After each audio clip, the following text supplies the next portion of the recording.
I'm back here again in Colombo for another 24-hour layover. I landed around 4 a.m. local time and magpapahinga na rin ako. Tapos kausap ko si mama ko kanina na nasa bakasyon ngayon sa Pilipinas. Then nag-scroll muna ako bago matulog. Before I rest, isi-share ko muna sa inyo ang aking skincare routine kasi I just received another package from Kasar Jamal. Yes, if you want to order guys, you can use my code LINA10 for discounts. You can place your orders through their website na isi-share ko sa screen. Guys, skincare is all about consistency, okay? So, pag gumamit kayo ng products regularly, makikita nyo talaga yung results. They also sent me a facial massager which I love kasi concern ko talaga yung pagka-chubby ng face ko lalo na kapag nananaba ako. Lalo ngayon na umiidad tayo, syempre kailangan natin to para ma-maintain na slim ang ating mukha. So panoorin nyo lang yung proper way ng paggamit nito sa YouTube. Plus, I also got this body shimmering oil. Pagkagising ko naman, I started preparing my script for tomorrow's ganap.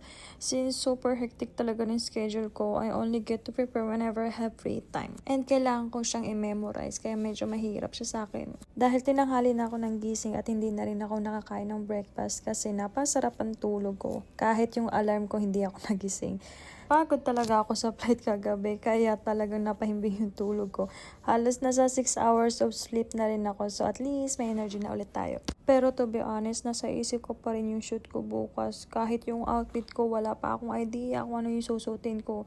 And wala rin si mama to help me out this time dahil nag-i-enjoy siya ngayon sa Pilipinas. So ayan, kaya mag-isa lang ako magpe-prepare lahat.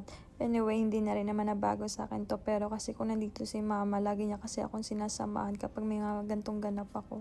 Bale, dala ko yung tablet kasi plan ko na palitan yung cover kasi sobrang luma na. And kailangan ko rin mag-ikot-ikot dito sa mall para maghanap ng outfit na susutin ko bukas. Hindi na ako sumama sa crew ko na lumabas kasi sabi ko may plan ako. Pero to be honest, mas gusto ko talaga yung mag-isa. Ang saya ng me time, mas nakaka-relax, mas nakakapag-isip ako, mas marami akong nagagawa. Napansin ko lately kung gaano ka-importante sa akin yung time. I'm learning to enjoy it on my own, doing things that I know will help me grow. Mas nagpo-focus ako sa sarili kong growth at syempre sa family ko rin. Yung feeling hindi ka naman actually missing out.